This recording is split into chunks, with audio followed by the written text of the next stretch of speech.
now for the Shop Report with Barbershop Jay.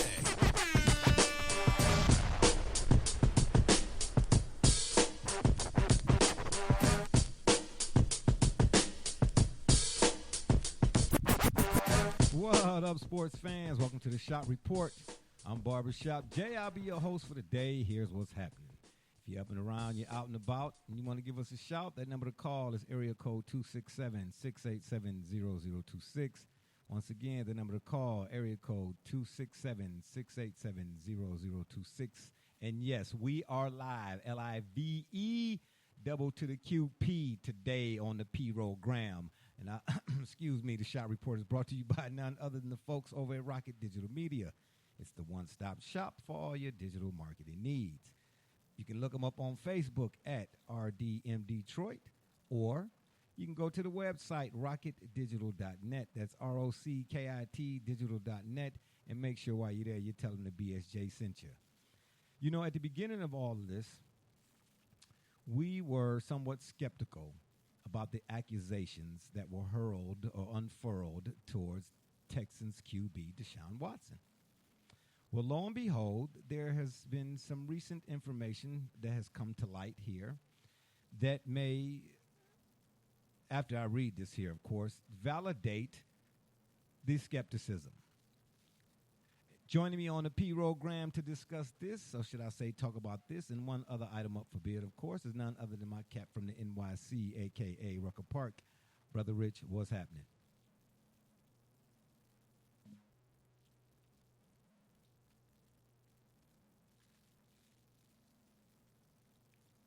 Today was a good day. All righty then. And on the other side of the ledger, we got my man from up north, Joey James, a.k.a. Double J. Tell the people what you say.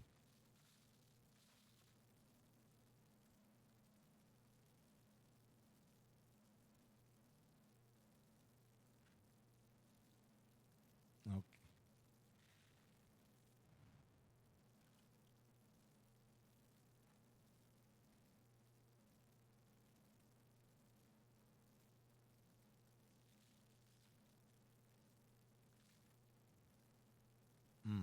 R.I.P. Yeah, it's unfortunate, man, and I'll use that term lightly because I can't really find anything else in my mind right now to describe it. It's despicable. How about that? What has taken place here in my lifetime, and more recently in our lifetime, all of the. Don't get me started. Don't get me started. But it's despicable, and I'll just say what's already understood need not even be explained, right? But if we could, by, some sort of means, not to dismiss what is currently going on or the climate in the country, but, here, we like to, for all those people who these types of things weigh so heavy, they do on us all, we want to bring some shed or little bit, if at all possible, shed some light or, try to bring a better energy to the program today. I mean, it's difficult to do, but as they say, we're going to try to get through it as best we can. And talk about, of course, DeShaun Watson, because here is another case in where this man was falsely accused and ridiculed to some degree in the court of public opinion. And what I found interesting, after the first accusation, we all know the story, the 22, 25, however many people now it is at this point, said that he did something so that he went to a masseuse and he wasn't supposed to, and et cetera, et cetera, et cetera. But throughout all of this, DeShaun really didn't say anything. Brother Rich, right quick, do you think that was good on his behalf? Because, he himself didn't. Yeah, I think so too. He himself didn't say anything, but of course he had his attorneys, speaking on his behalf, and that's what they're getting paid for, right? But a lot of people felt like DeShaun should be saying something to defend himself, and I'm like that too to a certain degree. I don't know him, and I don't know what was going through his mind, but I kind of thought to myself and said, look here, why would I defend myself against something that I already know is not true, right? Why am I saying anything? Isn't it true that, or haven't we heard the old adage that silence sometimes speaks the loudest? Double J?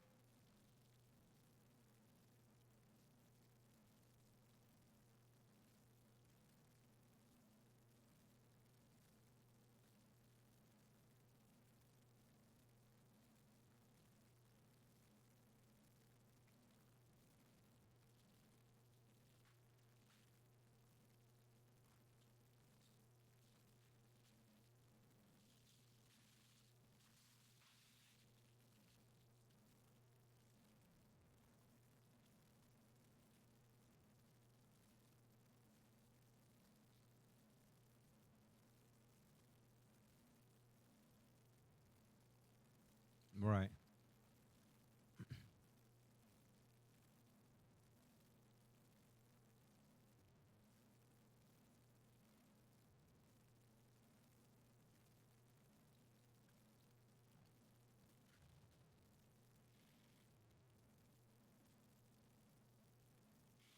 Let me Let me read to you the statement that was put out well, it says here defendant DeShaun Watson's original answer. I guess so for whatever he said to his attorneys at the beginning of all this is what he said. But they put this statement out, an official statement. And it's interesting that I haven't seen anywhere in the news or from the talking heads anything in particular being said about this statement that I'm about to read to you. And it goes, since March 16th, 2021, when the first of 22 lawsuits was filed against DeShaun Watson, Mr. Watson, quote unquote, he has been adamant that he did not engage in any of the improper conduct that has been alleged. At the same time, he and his defense team have insisted that they adamantly oppose, condemn, and disapprove of any type of sexual misconduct against women. Now, legitimate claims should be reported to authorities, obviously, taken seriously, and their proponents treated respectfully. However, in the few days since Mr. Watson has learned the identity of his accusers, his legal team has already uncovered evidence that numerous allegations in this onslaught of cases are simply not true or accurate. For example, after the massage therapy sessions with Mr. Watson, 8 plaintiffs, bragged about, praised, and were excited about massaging Mr. Watson. 7 plaintiffs willingly worked or offered to work with Mr. Watson after their alleged incidents. 3 plaintiffs lied about the number of sessions they actually had with Mr. Watson. Another 3 plaintiffs lied about their alleged trauma and resulting harm. 5 plaintiffs told others they wanted to get money out of Mr. Watson, and 5 plaintiffs have scrubbed or entirely deleted their social media accounts. Brother Rich, what do you make of all this?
Straight up gold digger. And that's what you find happening with this young man. And the Houston franchise is liable. When we check the background of this, we'll find out that the Houston franchise is more than likely involved in this, in that the lawyer was supposedly aligned, affiliated, or related to, who is involved with these young women, representing them, is related to the ownership of the Houston Texans football team. So there's a bunch of specious claims here, all in the fabric of the woodwork, and we got to get to the bottom of that. You know, that's you very well put, Brother Rich. But before I get to you, Double J, I got to apologize to our listeners out there. This was on my end. I had the wrong button pressed, and you all were not being heard, Brother Rich, when I made the introductions and such. So guess what? Because of that, you lose. That's it's on Barbershop J. It's okay. It's okay. But, hey, as they show... You brought it up. What did you say, Double J? What The do you? daunted mute button. This is what he's been talking about. That's my theme music. Back up off me. You understand what I'm saying? I know you're not. For all the listeners, he muted us only because we were talking about that. We were talking with respect to the Dallas Cowboys being an unfortunate franchise, and for America to refer to it as America's team. So he muted us. That's what you all weren't hearing. And I did say happy 420 to all the celebrants and all those who recognize such a holiday out there.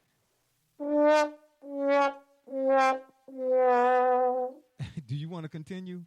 I just gave myself the button. Let me be blunt. Oh, please. Who said anything about blunt? Oh, my gosh. Don't turn this into one of your whirlwind pyramid circus acts, Double J. Would you like to respond to the DeShaun Watson, or would you like to go on your own little soliloquy, as Stephen A. Richard Stefanski Smith, Brendan Mule Association CEO, would say? Well, I may get on my high horse here, like a cocaine cowboy. Oh my God! And I'm. Oh, that was funny.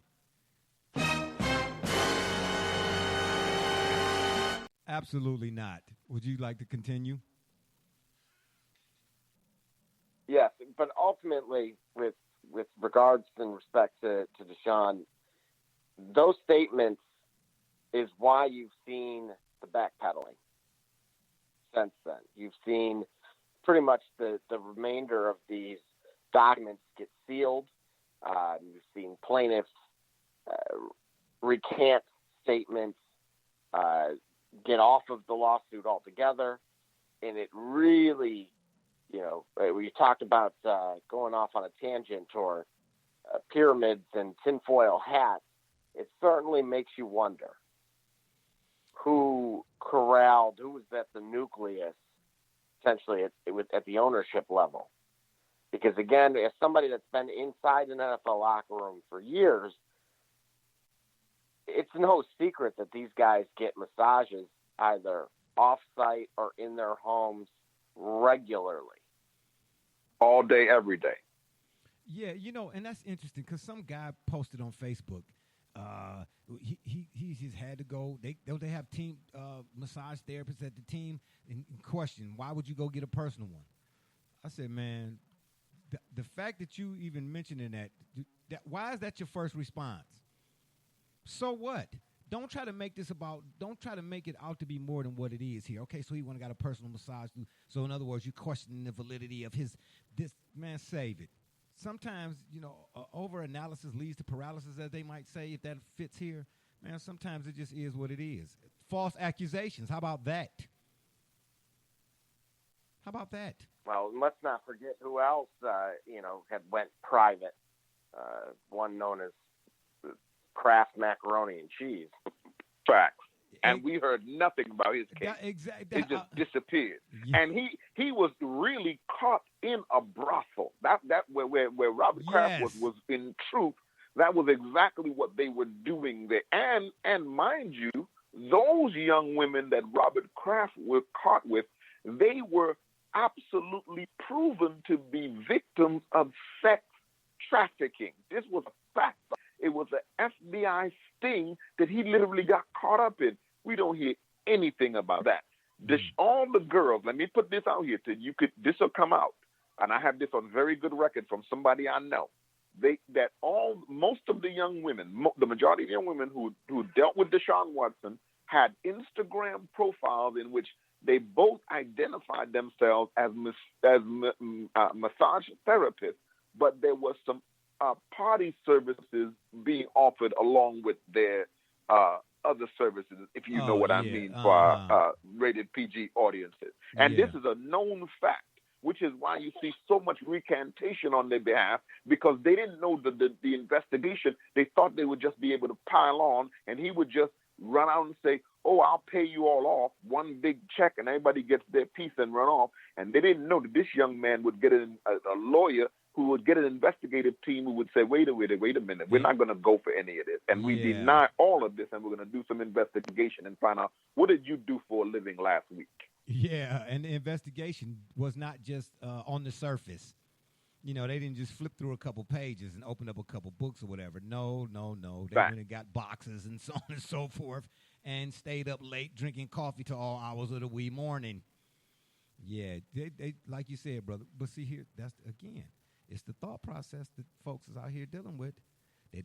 Folks do not think any further than the front door. When in a lot of cases in life, especially, you got to think past the front door. You got to see beyond the door. Those girls, these women remind me of the Buffalo Bills. They thought they had the championship, and they had the champagne. They was popping it, and then the Buffalo, they just crashed. For all the listeners out there, remember Buffalo went to the Super Bowl 4 times and lost all 4 times. But that's what these young ladies thought. They had the Super Bowl won. Gully, if you're listening, would you might Gully, you can hit us up on the chat room in the chat on Spreaker. So or you can just send me a text or email or do something if you want me to read it in response to Brother Richard's. Once again, you see this now. You see what he's doing here, because Gully's not here. You and Double J getting ready to go on y'all's little tangent like Bonnie and Clyde or something, you know what I'm saying? Or Benicio and Clyde. I don't know how you want to, or Sicario, how you want to put that. But y'all not going to team up on me today. I got buttons.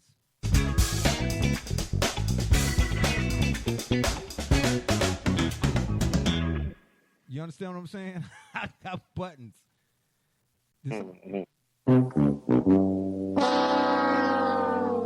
Double J, did you say something? I didn't think so. I did not think so. But, Brother Rich, back to you. I do want to ask you something else about this. Okay, so what happens to DeShaun Watson now in the court of public opinion? Because I find it very odd. Fortunately, the public does not have a very long opinion on anything. The public's opinion on anything is quite short and is quite irrelevant for the most part, because the public is similar to this, that we are trendy. And so whatever the trending topic is, for instance, now everybody's on Derek Chauvin being found guilty. Now we're going to be on something else. And so we know that for all intents and purposes, as rapid as this world moves, our listeners have probably forgotten, oh, wait a minute, DeShaun Watson, because there's so many things happening in individual lives.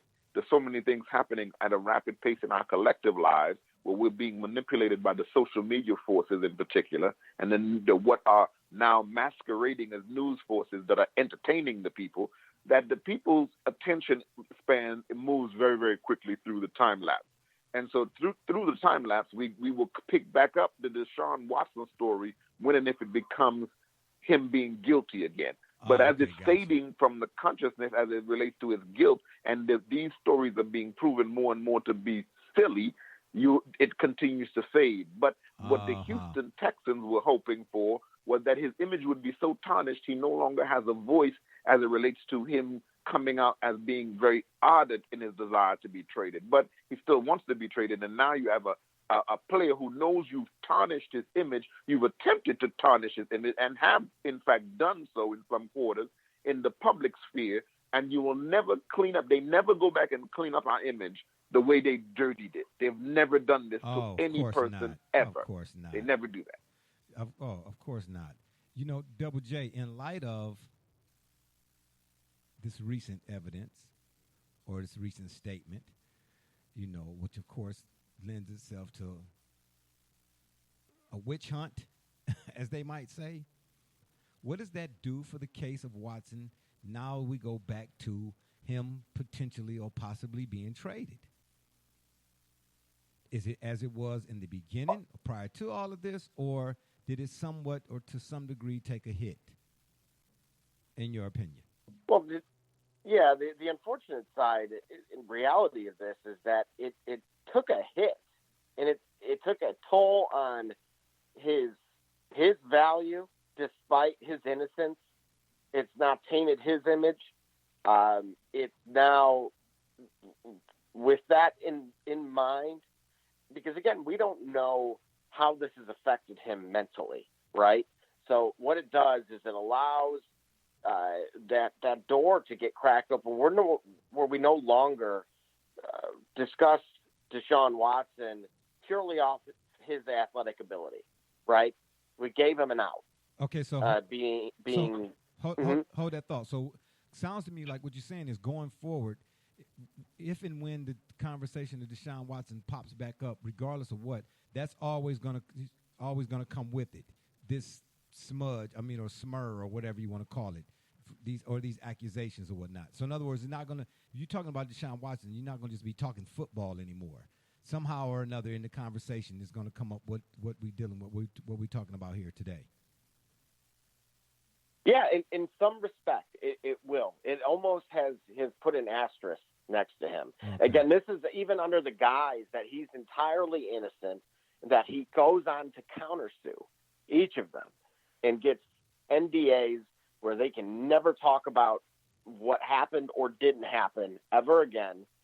And the unfortunate reality is that there's going to be, as you pointed out, why did the gentleman on social media that said, well, why didn't he just use the team physician or whomever it was, the team masseuse? Why did he go out on his own? And again, as anybody that's been even remotely around there, it would tell you everyone has one. So, yeah, because it's no different than having a personal reality, chef, so to speak. Exactly. Exactly. And again, but unfortunately, because of folks like that individual, amplified by tens of thousands of others who also seem to, generally take a different stance on other things, that for the sake of time and the direction of the program, we won't entertain. But with that in mind, they're always going to say, well, what if? Or maybe.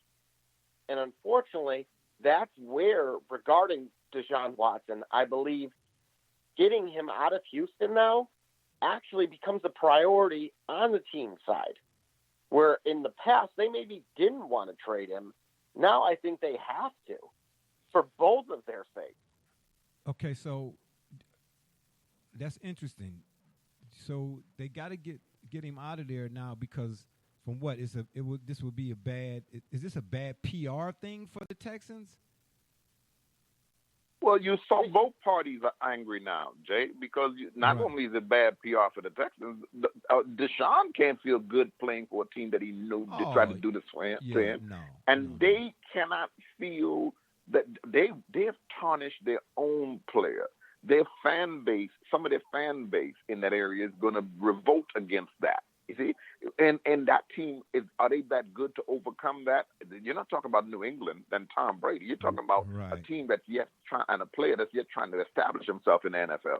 That they're in trouble. Double J could probably give us the numbers at his computer up there in Michigan to tell us what, from his Wall Street perch, what the numbers look like in terms of what it cost us. Now, over there in Buffalo, they could only tell us the only thing they know is a bunch of losses that Deshaun lost a lot. Are you but Double J could tell us what's going on as far as what they won. Oh my gosh, Gully, if you out there, man, you gotta call in, man. You gotta call in. This is unbelievable.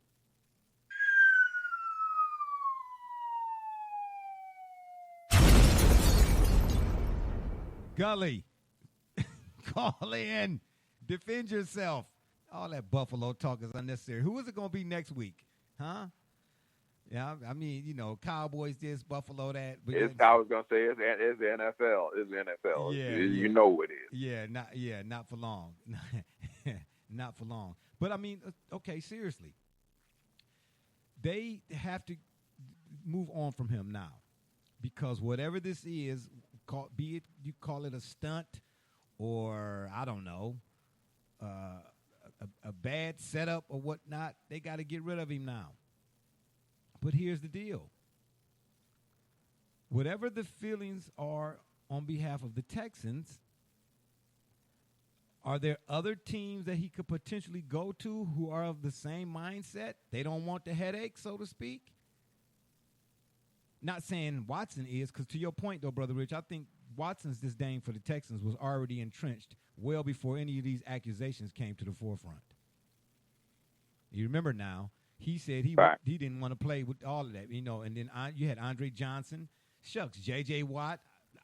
How many former Texans players, meaning they were no longer with the organization and wasn't even away from the organization in 5 minutes, was already didn't have nothing nice to say. You know what I mean? So Watson's disdain was already entrenched, I think. But do you think either one of you, Brother Rich, Double J, that some other team who might have been potentially interested in him, I'm talking about right out the gate, are they hesitant now, even though in light of all the information here that just came out? Absolutely. And this is why the asking price is going to have to go down. Simply put, the Texans I don't know what their angle was before. And truthfully, the cynical side of me says that a questionable ownership group, right, that has ran into some PR problems in years past as well, maybe doesn't care. Maybe says, we'll get rid of them, we'll figure it out eventually. It's not hurting where I'm sitting. But I'm going to prove this point. Oh. And now, again, that believe me, I would certainly, I would love to just be the wrongest of wrong on that. However, with certain franchises like a New York, right, the Jets were on the line to get him. And generally, they're a franchise that likes to make a splash, at least to appease the fan base, even if it doesn't work out. Right. They can't do that now. There's certain markets, and again, we're 4 days away from the National Rape Awareness Day. Oh, wow. And so to just to throw that into the mix as well. I know we kind of, Brother Rich pointed out, how that, some of the stances that some of these young ladies have taken, how that compromises the efforts of the Me Too movement and others, and certainly, silences, voices that need to be heard. But you throw that part of it into the mix, and it just is very unfortunate. Yeah, what you don't want is the little boy, quote unquote, who cried wolf scenario, where those women who have legitimate cases to be just so readily dismissed. Fact. You see what I'm saying? Because what's the picture that's being painted in the minds, even though the public's attention span is only that quick, but even still, you know what I mean? You just don't want that. You want the legitimate cases to be legitimately looked into or looked at or addressed. And it's just unfortunate, man. Folks out here playing with other folks' lives, man. And that kind of stuff, to me, you're just messing with something you ain't got no business messing with. Double J, do you think, though, at this point, Watson gets traded?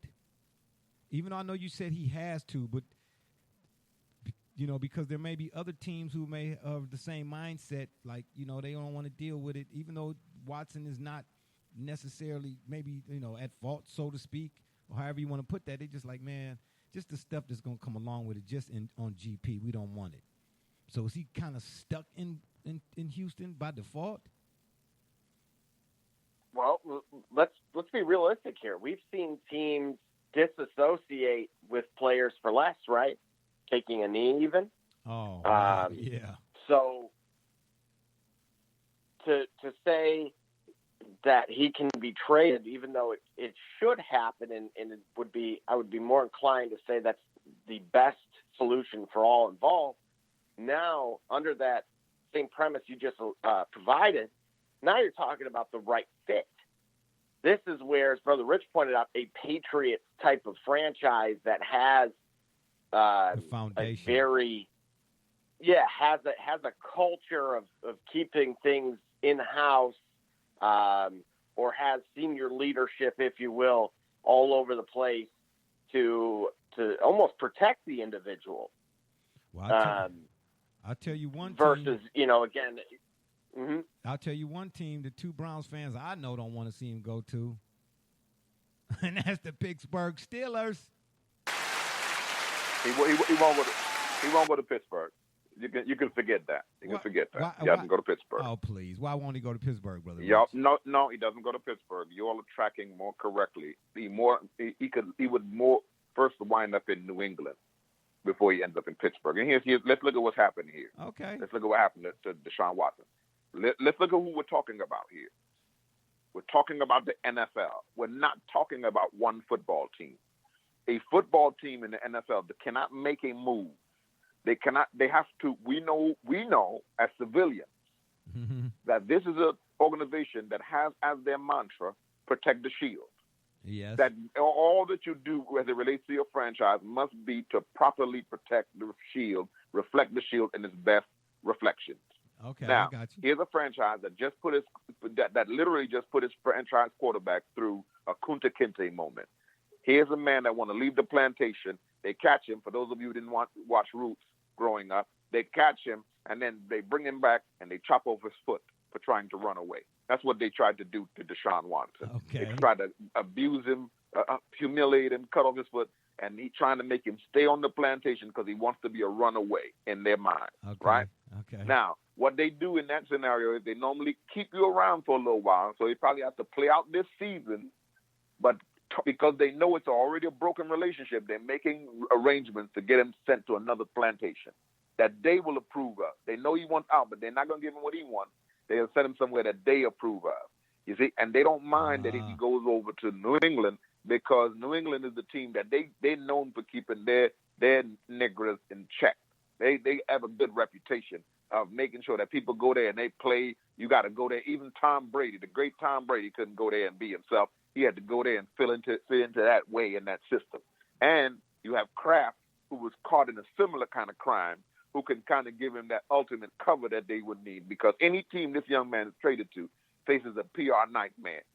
They want to question it. They're not asking him anything about quarterbacks, anything about stats. What does he think the team is going to do? They're asking him about the women and the women and the women. Yeah, and that's contractually, the Texans have an out in 2 years, so he's on the docket for about $40 million worth of a cap hit this year. See? Oh, really? Oh, I didn't know that. So, but wait a minute. Whoa. So, in you said in 2 years, what will it be next year then? What will the monies be next year? Unfortunately, because of a roster bonus, he'd be at 42. But then after that, he's free to go. They could cut him loose after that second year. Oh, wow. So it's in the car. At that point, if they were to do that, there would only be $5.4 million in dead cap, which any franchise around, if you can save yourself a total of $69 million of cap hit, yeah, I think we know the answer to that. Yeah. Did you say sayonara? Gotcha. Oh, they would pay for the hotel? Yeah. And let's be honest, this young man, I'm really very concerned about him playing for them this year. If I was him, I would feign an injury and sit out because he's already been put in some very dangerous situations. And so what kind of situation are they intending to put around him this year? Are they going to put him in a situation where he potentially gets hurt? Is it where he's injured trying to do something, either protect himself or prove himself?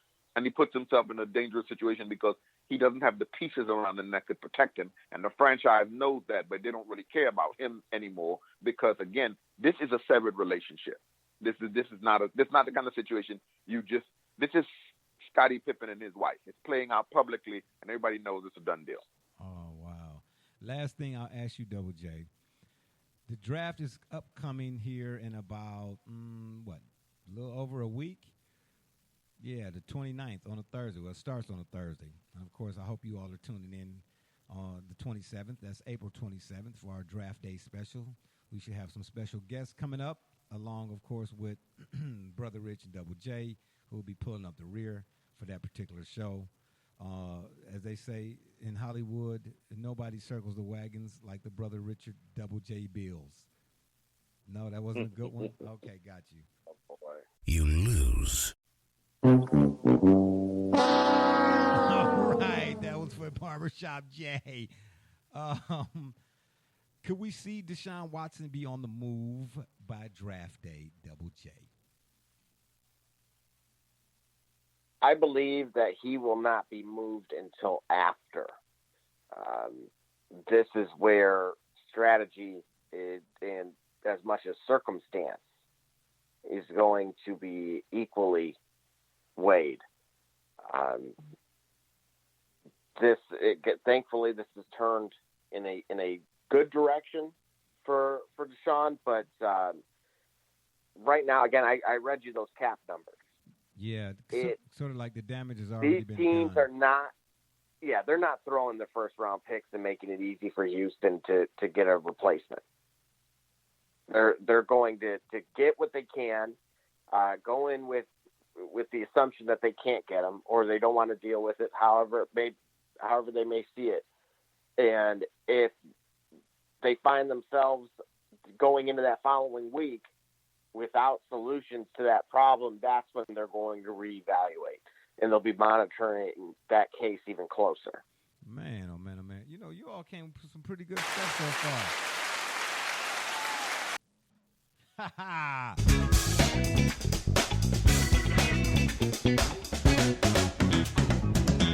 267-687 is the number to call. If you're up and around, you're out and about, you want to give us a shout, we are live. LIVEEEPQ. We are live. 267-687-0026. Okay, our next item up for bid is, we're still here in the NFL, of course, but I came across a post I saw on Facebook, and I did a little bit of research. That's right, me, the research guy. Did you know, brothers?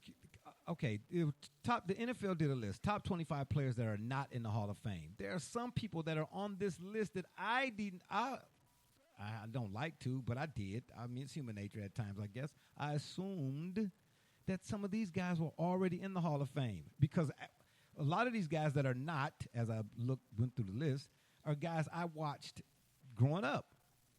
And, once they get done playing, they retire. I figured it was a foregone conclusion. What's the waiting period, Double J? 5 years after your career is over, you have to wait before you can become eligible? Or is that baseball? No, it's the NFL, if I'm not mistaken. Boy, I wish my man Herm was on the P program today. But anyway, I figured some of these guys were already in. So I didn't even keep The NBA is 5 years. The NBA is 5 years? Oh, yeah, NBA is 5 years. Okay. I know because of Kobe. Oh, yeah. Oh, now you're a Kobe fan. Ain't that something? And you wanted to wait till we was live for you to say that. I'm the original Kobe fan. If they had a number like a 000, I'd be 0000001. Everybody else is after me. Oh, okay. No, I think Dre will have something to say about that. You know what I'm saying? Anywho, I asked Dre who came and he was cutting my hair. Ask Dre who told him it's Kobe. Ask Dre was the first person that told him it's Kobe over Michael for me. Ask Dre. Whoa. That's a conversation for another day. Whoa. But I tell you what, though, I will give you credit. You know what I mean? You do every now and again come up with a few, tidbits of information that are, like, what? No, who already said that? So we will give you your credit here. But, don't get excited. Don't let it go to your head because, next week it'll be something entirely different, all right? So we'll give you credit this week. yeah, in a few minutes it'll be something different. Yeah, okay. Well, I didn't know if you wanted to wait that long or not. But a few of these guys that's on this list, like I said, when they got done playing, I was like, man, whenever it come time for them to, be looked at or eligible, they're already automatically in. But here's the deal, and here's why this list was. How can I say? This list came back out. It's of course always been there. But this whole idea of Julian Edelman, his recent retirement then sparked some conversations, about his Hall of Fame candidacy. Double J, let me ask you think Edelman, based on what he did in the postseason in particular, you think he's a Hall of Famer? Not a first ballot, certainly. Okay. Unfortunately, there's too deep of a list of those that have not made it with And this is where we get ourselves in trouble, right? Because this is where we hold it. No, don't say what it always don't say where we get ourselves in trouble. You get No, yourself in, Brother Rich. You're in that boat. I am not. I've seen you try to jump, conveniently go down the Titanic after you heard a little bit of a bump in the water there. Oh my gosh! Oh, cut it out. We've seen you in the lifeboat. All right, but again, this is the difference. This is the difference between. We're listening. The team accolades and accomplishments versus individual. Wait, whoa. So wait. Did you just hit us with what came first, the chicken or the egg? Is that what that was? Well, this is why I said this is where ourselves, as much as the sports writers, especially those with the credentials to let people in, with the authority, get themselves in trouble. Because what you're going to have is somebody that we could arguably say is quite average in terms of Julian Edelman. And yet has a handful of rings. Like you said, you specifically spoke to how he performed in the playoffs. Been great PPR receiver for those who play fantasy, of course. But generally speaking, this guy doesn't compare to the Calvin Johnsons statistically, or even arguably the Chad Johnson. That's where what matters. Well, let me point this out first, right quick, before you go any further. His detractors, Edelman's detractors, point in particular to his 0 Pro Bowls, and his regular season numbers are underwhelming, to say the least. Excuse me. But his supporters, of course, like I said, point to his laundry list of postseason accolades. So what's the criteria? That's always been my question for all of these votes, whether it's MVPs, Hall of Fames, ESPYs. They don't even do the ESPYs anymore, do they? Now that I think about it. Have you seen the ESPYs? No, they don't do that anymore. Dang. No, they don't do it. Oh, that's kind of why they take the ESPYs anyway. I gotta put together some information on that. We got to do a show on that because I don't know why. ESPN can barely get people to watch their regular shows, much less an award show. Nobody cares about ESPN anymore. That's a dying brand. Dang, Brother Rich, tell them how you really feel. That's like when they used to do the Source Awards. They don't do the Source Awards anymore. Oh yeah. Oh, Brother Rich. Come on, don't do Benzino like that. Yeah, Brother Rich. I love Benzino. I keep it 100 though. Yeah. Oh, you see. Oh, now he a poet. Don't say he ain't afraid to show it. I love Benzino, but I keep it 100 though. Man, cut me in or cut it out. You lose. You know what I'm saying? Stop. But I mean, well, Edelman won't be eligible, Hall of Fame eligible until 2026. I mean, maybe by the time we get to 2026. But you say he's not first ballot, Double J. I don't know. This is the Patriots we talking here now.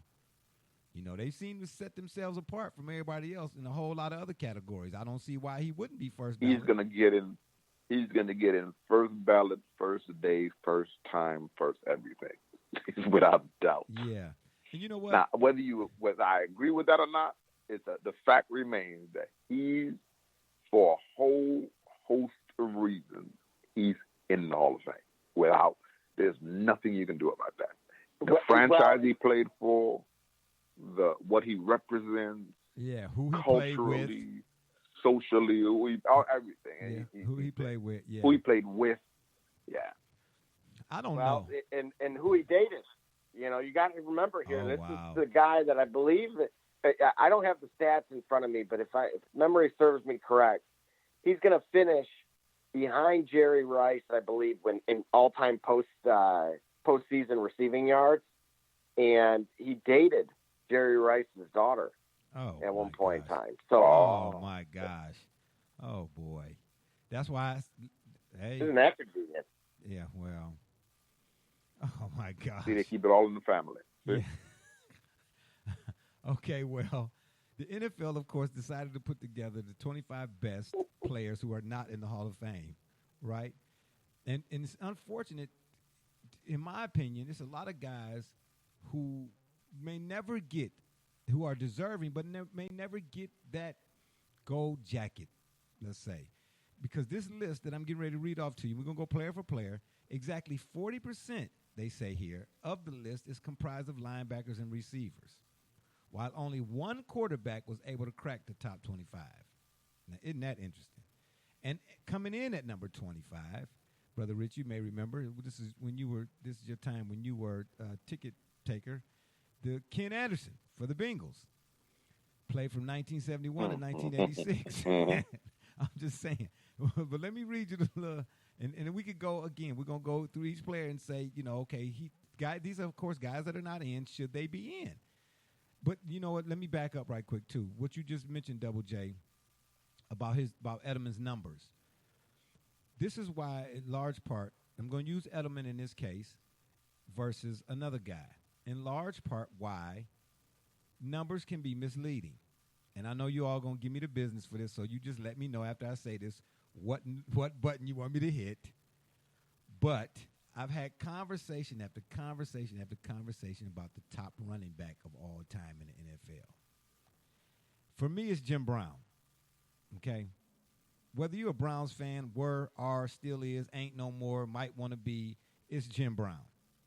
But there are many who argue Emmitt Smith because he has, quote-unquote, all of the yardage. But let's be frank, or Bill, or Bob. With all due respect to Emmitt Smith, would you take him over Jim Brown?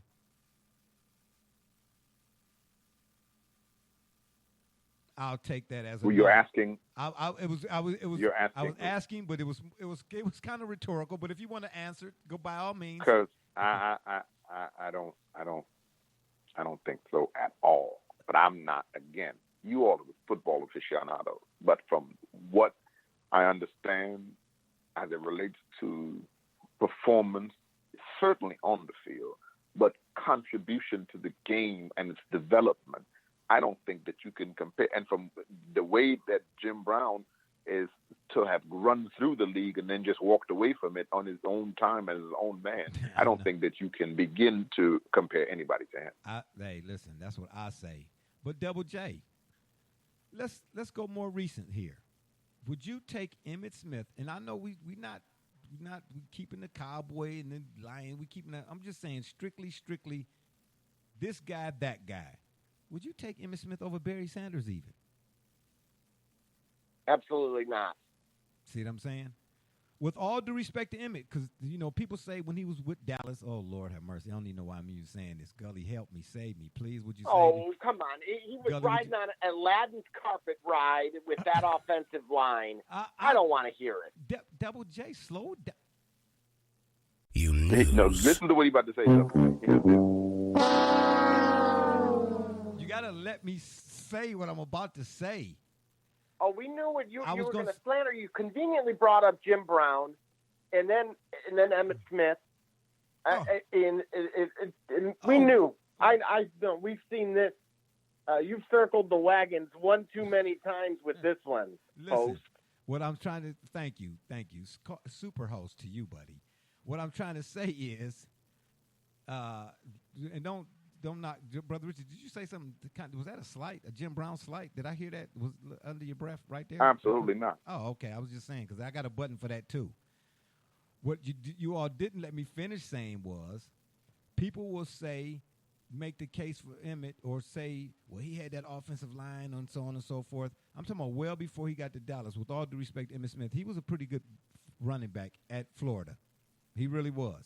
I don't even know which pick he was selected or whatnot, but he was pretty good at Florida.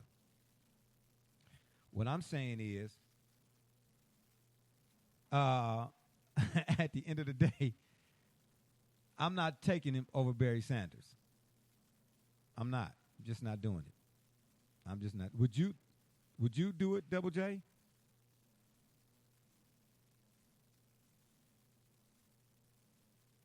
Kidding, right? What'd you say? What'd you say? I said you're kidding, right? Oh, okay. Okay, got you. RB just weighed in, and he said something. Oh, never mind. He's talking about me and the sound effects. But anyway, Gully, I see you out there, but for whatever reason, I can't bring you in, man. Maybe you might want to hang up and try back again. He's in Buffalo. Do they have lines? Did they run the lines out there yet? I have no idea. I couldn't tell you. You're so wrong for that, Brother Rich. All that snow, I heard the lines trampled down and they had to run them again. You said what? Say that again? I heard the snow in Buffalo, their phone lines were trampled down and they don't have wireless. They got to run their phone lines again out there in Buffalo. Oh, that's okay, because they got snow out in California too. It's coming. Yeah, that's true. I hate to say it. Yeah, yeah, keep talking. And I'll make sure Old Man Winter pay you a visit first. You know what I mean? Over there overlooking the hills in the gated community. But the first on our list here of top 25 is the Bengals all-time passing leader, Ken Anderson. Double J, did you know he played for Bill Walsh, or he had played in Bill Walsh's West Coast offense? Did you know that? I didn't even know that. Who's that? Mr. Anderson? Yeah, Ken Anderson. Yep. Well, anyway, a 4-time Pro Bowler. What'd you say? No, I was wondering if you were going to get to his accolades. That way, I'm sure you'd cover it. Yeah, he was a 4-time Pro Bowler, of course. And this is something else I didn't know. He led the NFL in completion percentage 3 times, and once led the NFL in passing yards, actually in consecutive seasons. In 81, he won, and I did not know this, he won league MVP and comeback player of the year while leading the Bengals to their first Super Bowl. So should he be in the Hall of Fame? And I'm not saying should he be in the Hall of Fame over this guy or that guy. I'm just asking, should he be in the Hall of Fame, you think? Brother Rich, you were right there. You were the wide receivers coach. You know what I'm saying? You know what I'm saying? That's why Chris Collinsworth couldn't catch a cold. I'm sorry. I'm just trying to help you out right quick. No, we don't think Ken Anderson should be in the Hall of Fame? No, sir. So I do not think so at all. And because, again, here's a conversation I would ask. In let's say the last 20 years of football, I haven't ever heard that name mentioned. I know who he is, of course. I don't hear him mentioned when you talk about records and people approaching records and people and franchises and their history. We've all watched games over the last several years. We've watched this team play that team, this division. I don't know that anyone is comparing so-and-so to Kenny Anderson. And we know who he was because he had a unique throwing style, and I believe, if I remember. But these are the kinds of things that may have made him a unique. But what did he really do with that talent? Did he live up to a certain? Did he blow out some record books that we know of? I don't know that. So I don't begin to think Hall of Fame with that. I don't. This is what I think. This is, if we took Edelman's career in retrospect, if we set it aside from having played with Brady and played in that system, we take him as a player. That's why some people would even argue whether or not he would be in the Hall of Fame conversation. But again, we're taking him absent the circumstance that he played in. But when you put him in the circumstance he played in, who he played for, the franchise, we're saying, yeah, that as a total package probably gets him in the Hall of Fame. This circumstance you're talking about, Kenny Anderson, I just don't see that. Double J will, again, give us numbers, and I guess if they ever went, well, we're waiting for mail from Buffalo, so we'll probably get that by the next show, and then we'll find out what Gully has to say. He dead wrong, man. You dead wrong for that.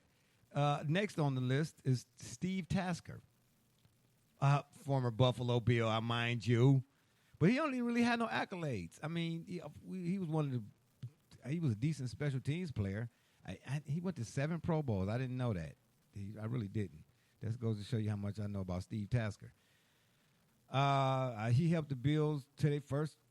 He played in all 4 Super Bowls with them. But I mean, his claim to fame was, I guess that what Super Bowl was that? 27. I think it was Super Bowl 27. The Cowboys had punted, and he was lined up against Robert Jones Robert Jones was a rookie at the time, and Tasker got inside and blocked somebody's punt, and set up the Bills' first touchdown or whatever. But outside of that, Tasker, he don't really have that much claim to fame. So I wonder why he would be on this list, why he would even be on this list from the begin. Number 23, and which I think is a travesty, to be honest with you. He should definitely be higher if they're doing this top 25. And, I mean, it's literally like they see him as the 23rd guy. Sterling Sharp. Now, why is Sterling Sharp not in, Double J? Could you say career cut short from what it could have been? Yeah, but in or to cap it off, maybe just to. Well, I've heard some people mention that his injuries. I mean, he played 7 years. I get that, but in 7 years, man, dude was in the Pro Bowl 5 times, a 3-time All-Pro, led the league in receptions 3 different times, also led the NFL in touchdown receptions on 2 separate occasions. In 92, Brett Favre's first season as a Packers quarterback, Sharp led the NFL in receptions. So who made whom? Yeah. 108 receptions Sharp had. Brett Favre's first year now. 1,461 yards total and 13 touchdowns. Yeah, Sterling Sharp, if nobody else should be in the Hall of Fame, Sterling Sharp should definitely be in the Hall of Fame. And then, of course, Brother Richard's favorite wide receiver of all time. See, I don't know where this, all of a sudden, he's a Browns fan, where that came from. He keeps saying it since when he was coming in the barbershop today. It's going to stop. But I'll let you have that. But you and I both know your favorite wide receiver of all time is comes in at number 22 on this list is Otis Taylor, former Chiefs wide receiver. Played in 1960-something. Brother Rich, I don't know. I'm not telling your age here. I'm just saying, man. We both over half of 100. What you want me to do about that? You know what I'm saying? Well, I'll dismiss that last person you're talking about. I know he doesn't belong in the Hall of Fame. We don't even know who he is. Well, I can revert back to when you said Sterling Sharp. I have heard that name, and I do know that young man more than likely belongs in the Hall of Fame but I will agree with Double J that the issue in that case is his career was cut short, and I believe it's some injury he had with his neck or shoulder, but it caused his career to be cut short, and that perhaps precludes him from making it to the Hall. But he no doubt deserves to be in the Hall of Fame. If we're talking about the merit, the medal of his career, what he did as a player, what he represented as a teammate, yes, he certainly belongs in the Hall of Fame. Yeah, I say that as well, but. At the end of the day, what's the criteria that the writers I just don't know what they use for a guy to be in or not be in. I don't know what they use. Coming in at 21 on the list though is none other than Brother Richard's most favorite player, safety Darren Woodson. Do you think he should be in the Hall of Fame, Double J? That one I'm going to say yes. Oh, really? Oh, whoa, bro. Double J giving some cowboy love on the P-Rogram? What gives, man? Well, I'm going to agree with him. What?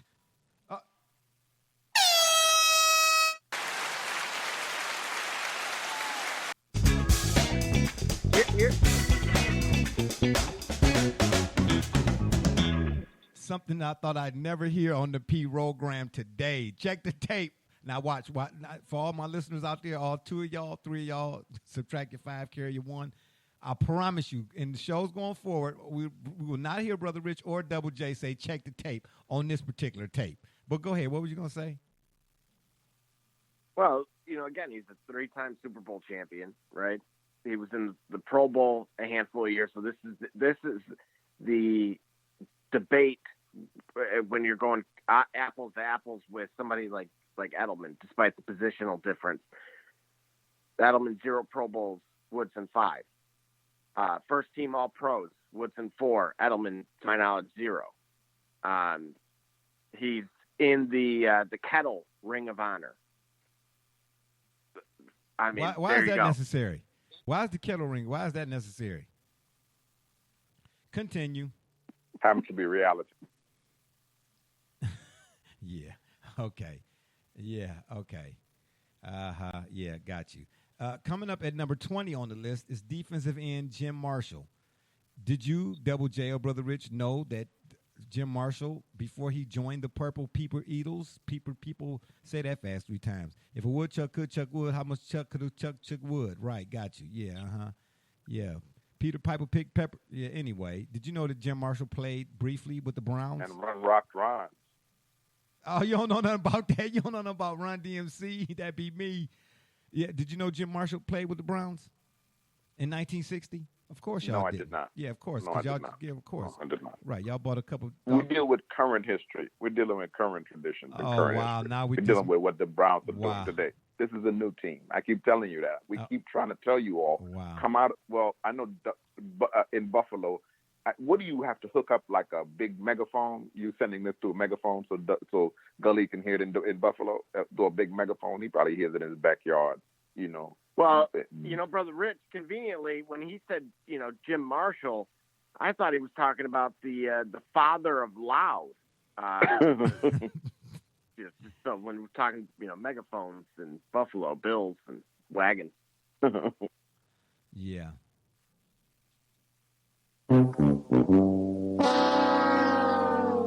Or should I have? That's where that one should have went. Anywho, Jim Marshall briefly played. That's what happens. This is what happens when you let people work from home. This is what happens when you let people. He's working from home in Michigan. You're working from home there. He's in Buffalo, and I'm in Los Angeles. This is what happens when people work from exactly. home. Oh, now I'm in Buffalo. Oh, okay, I got you. I look out the window, I see East Cleveland. No, we know you in Dallas. Oh, He's please. in Buffalo. Oh, please. Gully is trying to join us here. I don't know what's going on with the call-in studio screen, but for whatever reason, Gully, it's locked up. It froze up on me. Yep. I thought you might get in a little earlier. At 19, we got my man, defensive tackle Steve McMichael. Now, you know McMichael played with the Bears. Yes. He was part of that 85. I say yes. Yeah. Yes. Yeah. That's why I say yes. I remember that. Yeah. Oh, okay. Yeah, he was part of that 46 defense. Again, one of those workman-like careers. He had a career. He did put in work. Absolutely. And coming in at number 8. I go Mongo in. You say what now? No? No. I said Mongo in. Oh, yeah, absolutely. Of course. Double J's favorite player of all time, who he said should be first ballot, Tommy Nobis. Oh, no response from that, huh? You said no bill. You said Tommy no bill. No, I didn't. No, I didn't. Are you? No, I said the guy, the linebacker, right? From yes. The Falcons. Yes. Oh. Okay. You're pretty crafty there. Yeah. Tommy Nobis. I don't think he should be in either. Maybe they got him on the list because he did. I don't know. Maybe his eligibility just about to run out. I have no idea. But coming in at 17 is one of my favorite players. One of my all-time favorite players, Mr. Stickum himself, Lester Hayes. Brother Rich, what you know about Lester Hayes? You don't know nothing about Lester Hayes. I think it's a shame that he's not in there because I when I was living in San Diego, I got a full indoctrination into Raider history. So, yes, absolutely. I think that he should definitely be in the Hall of Fame. And the Reds, they don't call them the Redskins anymore. What do they call them now? The Washington football team. Yeah, the Washington. Yeah, the Washington Absolutely. Generals. Yeah. I mean, here's something else I didn't know. Did you know that Hayes won Defensive Player of the Year in 1980? I didn't know that. That's rare. Well, no, Charles Woodson won. Didn't he win Defensive Player of the Year? But it's rare. He won it. For a cornerback, defensive back to win Defensive Player of the Year. They usually get that to what? Defensive tackles, linebackers, maybe. Yeah. You get safeties in there every now and then, but again, you have to be the great ones, right? Yeah. I think that in itself it speaks volumes to making that case, and so for that reason, my ruling on the judge says in. Yeah, and by the way, my man Hayes was a member of the NFL All 1980 squad. Lester Hayes and Mike Haynes, boy, they was nothing to play with. Red Right 88. I'll never forget that day. A day that will live on in infamy. Forever in infamy. Don't forget Mr. Tatum. No, Tatum was before them, I think. Yeah, Tatum was before them. No, Jack Tatum wasn't still there in the 80s, I don't think. I just know in that. No, he was early 80s. Yeah, you're right. You're right. But I get what you're saying. Don't forget Mr. Tatum because, yeah, he was definitely one of them Raiders that you won't forget or you couldn't forget. At 16, or coming in at number 16, is my man Patrick Willis. Is he in or not, Brother Rich? I say Patrick Willis definitely should be in. Oof. I say he should be in as well. Double J, what you think? Boy, this is rough. And it's rough for me because he was phenomenal. There was no denying. Like he was incredible. You know, I had a guy tell me at one point he felt like Patrick Willis was better at linebacker than Ray Lewis. Okay, so wait a minute. And this is where somebody on Madden that listens to the show is going to have to remind me if at one point in time Patrick Willis had the highest overall for the position. I'm saying in general. So, but, regardless of the time, if it was Ray Lewis in the year 2000 when he was on the cover of it, or we'll say 2013 Patrick Willis. At one point in time, I know he had, I think, like a 96 overall. He belongs there. Well, I mean, my goodness. He played. Yeah, he was in the Pro Bowl. We're talking about stat stuffer. Oh. Yeah, that's what I'm saying. And during his 7 full seasons in San Francisco, he was in the Pro Bowl every year. 5 first-team All-Pro nods. Member of the All-2010s team. Twice led the NFL in tackles. I mean, well, this is an interesting point now. So what is holding him back, right? So again, we've sat here and we've evaluated this in a couple of different ways. We've seen charity cases like Mr. Falcon, right? Mm-hmm.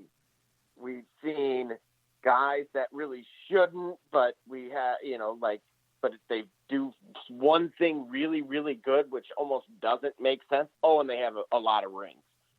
And it's almost like there's some Olympic criteria to this that sticking the landing, a.k.a. winning the big one, seems to be giving some folks an edge that otherwise, and possibly even the length of their career, as we used with Sterling Sharp and Patrick Willis, is another very good example of that, where you're being punished because even though you were great from the moment you came in to the moment you left, they still felt like you had something to give. And for some reason, that's not the case with any Lions player. I think they just give them a pass for being that good on that bad of a franchise. Maybe that's the exception. I don't know. Because otherwise, they hold it against them. Which, again, begs the question, what criteria do they use? Man, me and RB go back and forth about this all the time. I think, okay, and here's a question that I just thought of. Is there any way for a sports writer to be removed or voted out for having a Hall of Fame vote? Does that make any sense?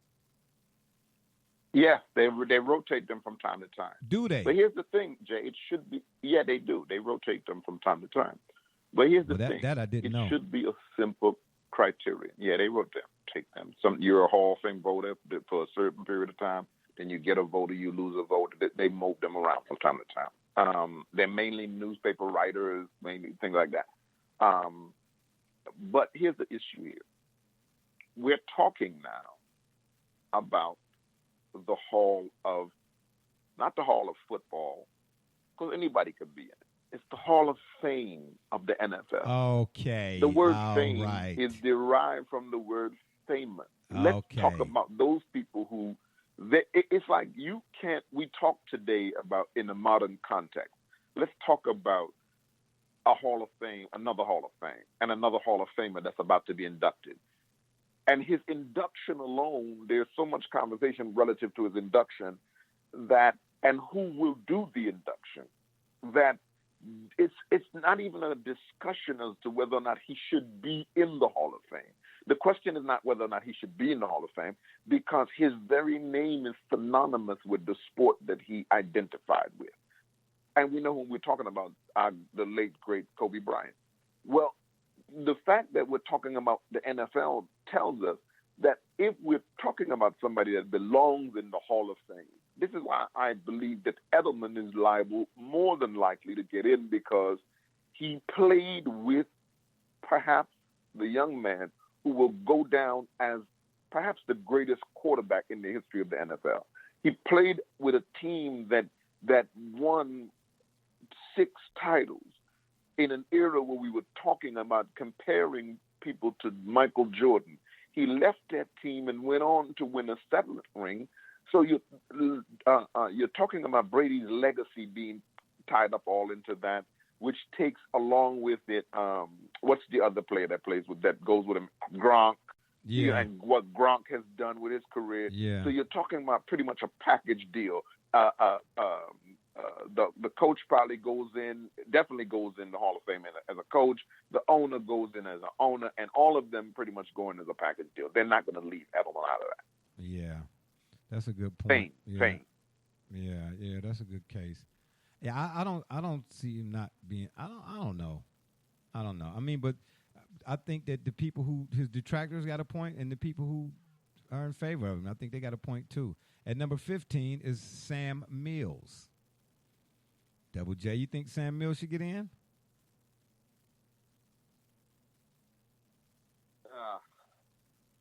Yeah, that is a tough call. But Sam Mills, I mean, he had big years with the Panthers.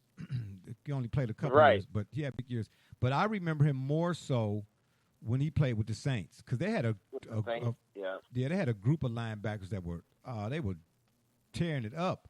I think they played a 3-4-2. That's why it was Pat Swilling, Sam Mills, Ricky somebody, and it was I can't think of the fourth guy.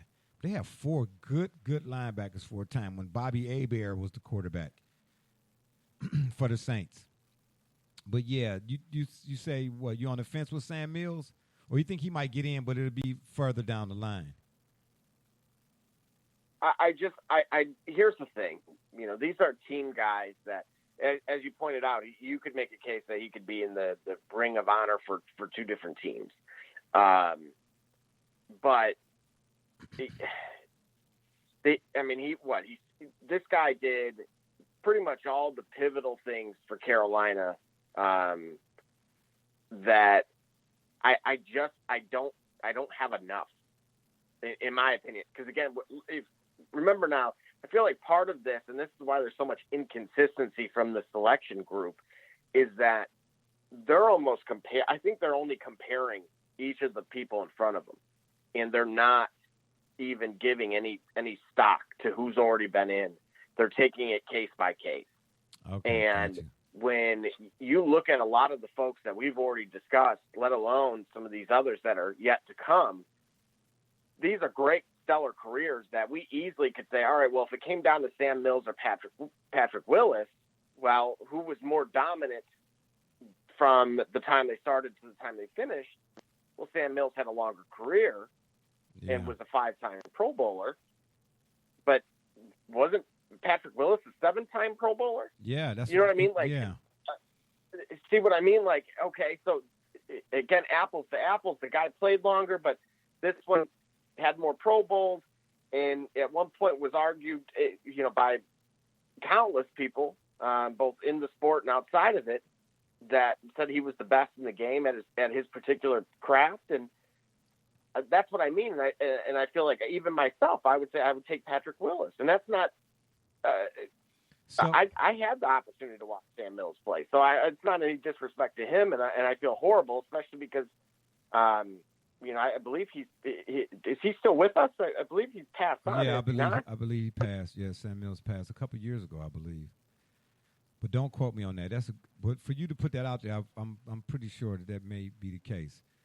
I'm not all the way sure, but I'm pretty sure. But here's the killer part. I mean, if that's the case, I got a personal bias for London Fletcher. I think London Fletcher should be in the Hall of Fame, but that's just my own personal bias. But there may be something there that actually concrete enough where I might could argue the affirmative and make a strong case for him, that being the case, him being in the Hall of Fame. Maybe not first ballot, but definitely getting in sooner rather than later. But there are a few here on this list as we get closer to number one. And again, this is CBS's top 25 list, okay? So, you go to Bleacher Report. If they were to do a top 25, they probably have, of course, some of the same players on here, but a few of the guys may be different. Who knows? But one in particular that really, really baffles me about this whole process, and again, which begs the question, what criteria did they use? Because I'm going to keep asking that. Because I just haven't seemed to have gotten a concrete answer. At number 14 on this list is Heinz Ward. Now, hold on. Before you that's because... what were you going to say? Go ahead and get one of these buttons. They used the criteria. No, because they used the criteria of who we like. That's why. Oh, that's why you're asking what the criteria is. Okay. Remember now. So they're not using the criteria. The most controversial, and they don't use the criteria of what your qualifications are, what your skill set was, how you perform. Here's the proof is in the pudding. But hold on, hold on. They're not using the criteria that they're supposed to be using, is what you're saying. Fact. They don't use that. Okay. They're not using that. Okay. They don't care about that. They're using who we like. Okay. So in other words, one Hall of Fame voter gets up one morning up on the wrong side of the bed, and everybody after the fact he run across that day got to pay for it, especially the guy who. 2 words. Okay. Terrell Owens. Hello. But hang on a second, though. Here's why I'm gonna tell you this rationale doesn't add up, because we're gonna go on this limb here. I think if we all had to cast a vote on what we believe the committee would do, I think all of us are in agreement that Edelman would get in. So again, Heinz Ward versus Edelman.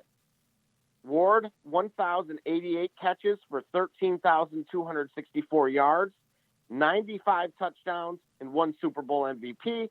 Edelman, 614 catches for 6,802 yards and 35 touchdowns, and again, 1 Super Bowl MVP. That's very lopsided here, fellas. Okay. My check mark would be that Heinz Ward should get in. I think Heinz Ward, because he defined Pittsburgh football for his time period when he played with them. Okay. So I would think he should get in, if you ask me. No question. But because he had a career that was memorable. That as it relates to football and the NFL, you say, well, okay, when you think of the game of football in Pittsburgh still, you think of somebody like Heinz Ward during that time where, didn't they win a Super Bowl? Yeah, that's what, Brother Rich, that's what I'm about to point out to you, Brother Rich. I'm glad you said that, because what Double J just said is true. But here's another thing that Double J, whatever information you got, again, facts, it's right there, but it's some stuff that's left out. Heinz Ward, and here's what plays a factor, and a guy in his case in particular. He's the Steelers' all-time leader in receptions, yards, and touchdowns. Is also 8th all-time in career postseason receiving yards. 3 of Ward's 4 consecutive Pro Bowl selections came with different quarterbacks. Cordell Stewart, who couldn't hit a bull in the backside with a shovel with none of his passes. Cordell Stewart, no offense. His crowning moment was that Hail Mary he threw at Colorado. Tommy Maddox, and then, of course, Ben Roethlisberger, right? So this guy, because listen, because here's what I'm saying at. Let's slide over to the other. Let's slide on over to Larry Fitzgerald. We know Larry Fitzgerald is first ballot off the rip. And we say that in part because this guy played with quarterbacks other than Kurt Warner. Who is he? Maybe Carson Palmer. Who did he really play with? And he was still – how are you the Steelers' all-time leader in reception yards when you know the Steelers were known in my lifetime growing up more so for running the ball because they run their running backs in the ground than they were for passing? Now, they passed the ball a lot when they had Stallworth, Benny Cunningham, what's the Lynn Swan. They threw the ball a lot then, believe me, this is a story. This is a show for another day altogether. But I just want to point this out. Terry Bradshaw was terrible, absolutely terrible. His receivers definitely made him. He was not a talent. I mean, he did play in the NFL, but by NFL standards, he was T-rash. But anyway, we lend credence to Fitzgerald for how does a guy have so many receptions and passing yards playing with quarterbacks who couldn't pass their way out of a paper bag? This dude played with Cordell Stewart and Tommy Maddox. Are they even on Madden? I'm serious. But I hear you, right? But then this is the same guy who praises Matt Stafford. I don't get it. Hey, hold on. What I'm reading to you about Heinz Ward, that's not from me. Heinz Ward is the Steelers' all-time leader in receptions. Me being a fan of Matt Stafford has what to do with that? And yards and touchdowns. Because of Calvin Johnson. So you're saying I'm a fan of Matt Stafford? Absolutely. Well, again. Oh, so wait a minute. So you'd rather have Matt Stafford? Cordell Stewart could throw. Okay, let's not do that. Hold on. Okay, let me be more specific. Cordell Stewart had a cannon, but like Scott Zolak, if you don't know who he is out there, if you're listening, look him up. Could not hit a bull in the backside just because you got an arm. Jamarcus Russell, Andre Ware. Does not mean that there's a whole difference between completion percentages and so on and so forth. Like I'll use baseball in this case as an example to drive home the point. It's a lot of guys that can hit 100 on the gun, but that don't make you a pitcher. I know people would take a Rodgers Chapman in a heartbeat. Give me Greg Maddux. Now, there are exceptions to the rules where guys can throw heat and pitch. Randy Johnson. Okay. All right. or Smoltz or Glavin. Man, give me any one of them guys. And no offense to my man over there on Sunnyside, California side of town, just recently, Kershaw is one of the best. Right. But had the Dodgers not won this World Series, what was the conversation going to be about Kershaw, Brother Rich, out there in California? Right. You got to go. Yeah, right. y'all delivered. Yeah, exactly. Y'all don't play that out there. They don't play that out there. I'm just saying. It all comes back to what in the world is the criteria? Can we get a concrete set of criteria and say these 7 things or these 10 things is what we're going to – this is where we're going to base whether a guy should get in or not get in on. And then just leave the rest alone. Or better yet, how about let's go to a BCS format? Let the computers do it. I'm just saying. I mean, come on now. The Steelers during Heinz Ward's time, well, of course, with Ben Roethlisberger, but Cordell Stewart and Tommy Maddox, at least for 3 years, how was this dude leading the Steelers in reception yards? These dudes, they were not, man, you're not picking neither one of them guys on no fantasy team, not even as a backup. If you played fantasy football in the years that Cordell Stewart and Tommy Maddox were quarterbacking for the Pittsburgh Steelers, and you were left with those two to fill in your bench, you would go without. That spot would be empty. Okay, I'm just saying. Oh, and then like my man RB's is a stickler. He's such a stickler for this. Heinz Ward won MVP honors in 2005. He was the number 1 receiver when Pittsburgh beat the Cardinals 3 years after the fact. And we all know the dude. No. That was when they beat Seattle and Detroit. That was when Bettis retired. Okay, so did he win MVP of Super Bowl? I mean, I don't know. My memory fails me at times, a lot of times, most of the times, sometimes, but not all of the time. Did I say that right? Okay, I'm just saying. We all know Ward, how physical Heinz Ward was, too. Yeah, but you got to remember here, he had Neil O'Donnell, didn't he? And are you making a case for Neil O'Donnell, or are you just mentioning Neil O'Donnell?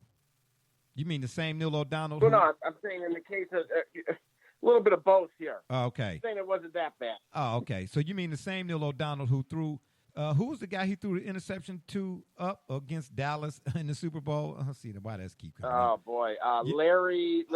Yeah, Larry Brown. Help me out here. Yeah, Larry Brown. There it is. Yeah, Yep. yeah. And the guy who after that he left Dallas, you never heard of him again.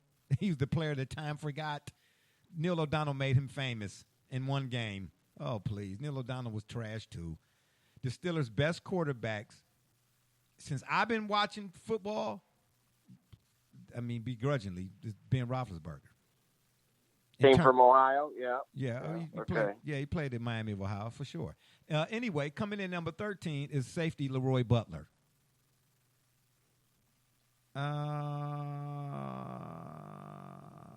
Well, wow. I didn't know this until just now I'm reading it here. Butler is one of the 2 first-team safeties on the NFL's all-decade team for the 90s. I didn't know that. The other guy, of course, is Steve Atwater. I remember Steve Atwater. And I remember Leroy Butler, too. But I don't know if Butler would be. I don't know. I'm not sure if he would be. Ooh-wee. I'm not. Is this the one that played for the Giants? This is not Leroy Butler that played for the Giants. No, he played for the Packers. No, the Packers. Yeah. No, I can't see it then. No, Yeah. I can't see it. No. Yeah, I don't see it either. He did. He played for the Packers. At number 12, Clay Matthews. Hey. Doesn't move. You know what? He had some crazy stats that I overlooked, and just because I wasn't prepared to hear his name. So there's something out there with him specifically that he did that, because to me, I thought he was apparently my evaluation of talent at the outside linebacker position wasn't that good if he's on this list. So again, those stats had to prove me wrong a little bit as well. So I'll kind of leave it at that. Continue.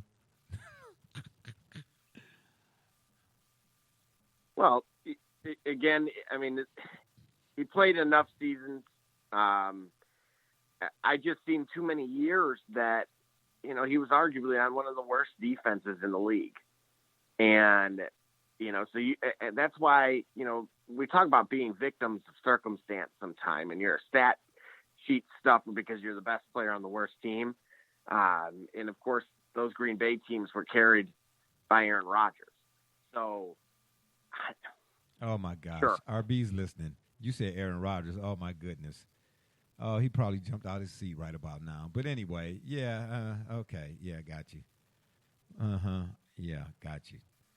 Coming in at number 11, I think Clay Matthews should get in, by the way. But again, I'm a little bit biased because I remember those Browns teams very. Oh, are you now? Yeah, I'm not gonna lie. I'm No, not. but hang on, because again, I told you where I stood on this thing, so I'm intrigued. I want to hear. Let's go ahead. This is your time to shine. You tell me on why this guy should get in. What? Man, Clay Matthews played down at the dump, baby. At Municipal. Man, y'all better recognize. What? Man. Whoa. Wait. Which Clay Matthews are we talking about? You talking about senior. Oh, my bad. That changes everything. Okay. Oh, my fault. Yeah. Wow. Okay. Now that you say that, yeah. Oh, duh. Oh, yeah. man. Yeah. No, I'm talking about that's Clay Matthews Senior. Wow. Yeah, I forgot about that. Yeah. No, not Clay Matthews Jr. That's where you missed me out. Okay, but that's where. Okay. Yeah. Confusion. Yeah. He has number 12. Yeah. Coming. Oh, wow. Yeah. Oh, well. You lose. Score another one for Barbershop J. Boy, I'm on a roll here today, aren't I? You know what I'm saying? I gotta. Wait a minute. Wait. How is it that I end up getting all the buttons? Oh, nobody wants to say. Oh, just let him have at it, huh? Got you. Coming in at number 11. Now this is another one that I just cannot believe that this guy's not in the Hall of Fame. defensive end for the Steelers, part of that steel curtain, L.C. Greenwood. Explain yourself, Double J, because you got a Hall of Fame vote. I found that out through the grapevine. Yeah, while you over there popping bottles of champagne and buying up, half of Detroit.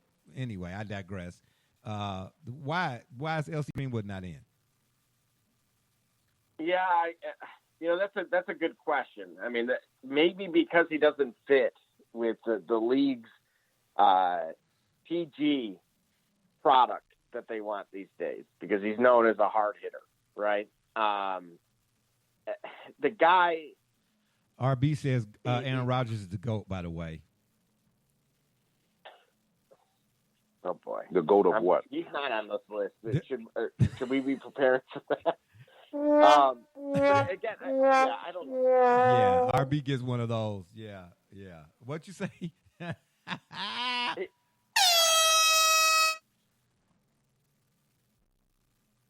He has the Pro Bowls. He has the All Pros.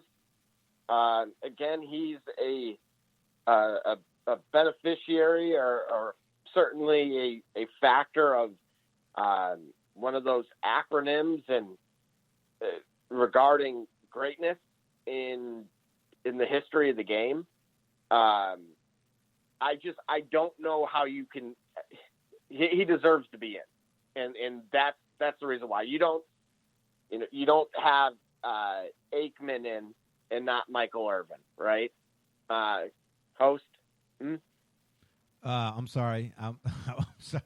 I fell asleep right quick. What'd you say? So I was saying.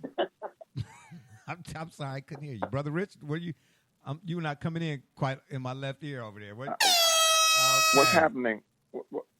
What's happening over there in Dallas with you, brother? I'm What's just going saying. on? I'm just saying, man. You in the kettle again? No, it's not. I was never in the kettle to begin with. And second of all, I told you all, forewarned you all a year ago. I said all that old foxy stuff y'all was doing. Yeah. Go kick the kettle, man. And hey, hang out with him on the banana boat and all that kind of stuff y'all was talking about. I said, man, wait till I get some buttons. Well, I got buttons, buddy. And guess what? You lose. Anyway. Oh boy, not the gumdrop button. Yes, actually. Who said it? Where? Where's it at? Who? What? Anywho, coming in at number 10 on our list is linebacker Randy Bradshaw, who played for the Broncos. And of course, Brother Rich, I'm sure you'll be happy to hear that Randy Bradshaw was the leader of the Orange Crush, the Denver's defense known at the time. 1977 led Denver to a win over none other than your Dallas Cowboys. No? No. Applause. I was going to say congratulate yourself. That's right. Yeah, I did. The Broncos won in those ugly uniforms. Gee, my knees. Yeah, he was with Tom Jackson in that group. Yes, and they were very formidable too, by the way. Off the top of your head, Double J, do you remember who the quarterback for that Denver team was? I was going to go Elway or no. Wrong again.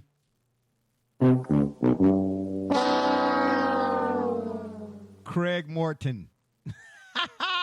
Brother Rich, keep it up here. You're going to get all 12 buttons. I got 12 over here in the chamber, and they're ready to go, buddy. At number 9 on this list, which is kind of odd. I didn't think that he would even be – I don't even know how he got on here. But cornerback Ken Riley played for the Bengals when the Bengals just had orange helmets and the word Bengals on the side. Now, that's you know how long ago that was. But I don't see how you make a case for him. He tied for 5th in terms of interceptions. He retired with 65 interceptions. That's pretty good, actually. But he's tied for 5th highest in NFL history. Was that what Double J maybe? Is that what would maybe have him on this list here? Well, yeah. I mean, that's exactly where you start. I mean, there's plenty that believe, that 15-year career was Hall of Fame worthy. Oh, well, wait a minute. You know, again. Well, wait a minute. Let me read a few things here. This I did not know. I remember him as a player and in that first Super Bowl, against the 49ers, but my memory of him is vague. They say he picked off, Riley did, at least 4 passes 9 different times, tallying, of course, a career-high 9 interceptions in 1976. He returned a league-high in this, Oh, okay. As a key member of the Bengals' 81 AFC Championship team, right. He returned a league-high 3 interceptions for touchdowns during his final 2 seasons. In 1983, his final season, he was 36 at the time, he recorded 8 interceptions, returning 2 for scores while earning his first career All-Pro selection. So it wasn't until his career was over that he got his All-Pro. Why did he not get All-Pro for all the other stuff he did prior to? And again, because you got to remember, Jay, he was getting overshadowed back then by the Pittsburgh guy. What was his name? That's Mel Blount, right? Yeah. Oh, yeah. Mel. Yeah. I got to give it up for my man Mel. I'm not a Steelers fan, but I got to get up for my man Mel.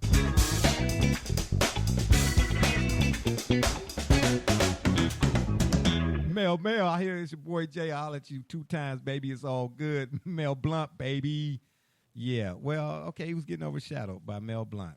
All right, well, that's somebody to be overshadowed by, don't you think? Coming in at number 8. Oh, especially on 420, huh? I wouldn't know nothing about that except it's a day on the calendar. Coming in at number 8, we got my man, linebacker Zach Thomas. Brother Rich, you think Zach Thomas should get in? Or should be in already? Absolutely. Okay, absolutely. So wait a minute. Wait. Absolutely. Okay, you're saying absolutely. Double J, you think Zach Thomas should be in? Then Jason Taylor should be in. Okay, so I agree with that too. Yeah, Jason Taylor should have been in, actually. So should Zach Thomas be in as a member of the Dolphins, Brother Rich, or a member of the Cowboys? Imagine that. As a player in the NFL. We knew you had to find a way to bring the Cowboys into this, but he should be in as an NFL player. That's what he should be in. You lose. Anyway, he should be in as a member of the NFL. Whoa, what a way to take a stance, Brother Rich. Yeah, it's pretty crafty what you did right there. But again, I got buttons. All right. Coming in at number 7. Oh, Tory Holt. Oh, this is a no-brainer. Okay, so absolutely. Should he already be in? Yes. Look, you're part of the greatest show on turf, right? Uh-huh. Arguably one of the greatest receiver tandem, just offense. I mean, all of them. Yeah, Marshall. Orlando got in last year, so you got the lineman going in. Yeah. Kurt's in. I want to say either Isaac Bruce or one of them, somebody else had already got in as well. So, that's a shame. Yeah, that's a travesty is what it is. Again, the Hall of Fame voters need to all be dismissed expeditiously. And I didn't know that Tory played 1 year with the Jaguars in 2009. And speaking of seeing this and that he played with the Jaguars, and speaking of the Jaguars, I should say, on a side note, do you think that a case could be made for Jimmy Smith and Keenan McCardle? Hall of Fame? They're going to – the reason why I'm going to say no is boy. The same reason that our gentleman from Cincinnati was not going to get in.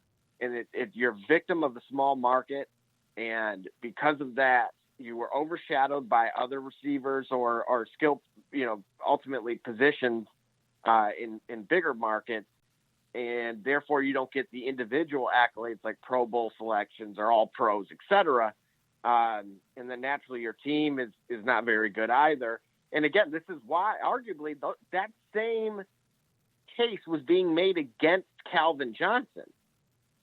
So as challenging as it was for him to get in, now granted he's not old and gray and he kind of got in out of nowhere,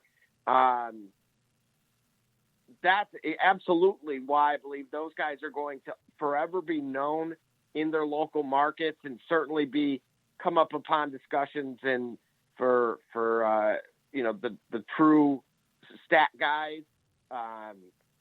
But otherwise, unfortunately, they never see their head in brass. So you say Jimmy Smith and Keenan McCardle don't get in. That's what you're saying here, right here on this program today. You know we live, don't you? You didn't know that? This is not pre-recorded. Yeah, look, again, I'm going off of what I've seen in front of us, right? What they've traditionally shown us as selection committee. And unfortunately, both of those guys, if Keenan McCardle gets in, then now we're making a case for Vincent Jackson. And now we're making a case, like you said, for Jimmy Smith. For now we're Caldwell. finding every receiver. Just saying. Right? And now where's Dante Culpepper? Are we going to throw him in there? Absolutely there's so many different things. Yeah, absolutely not. Coming in at number 6 is defensive lineman Richard Seymour. That's interesting. I didn't think he would even be on this list. Well, no, I don't know why I'm thinking Jabal Shear. Jeez. My bad. You lose. Barbershop Jay is on a roll today.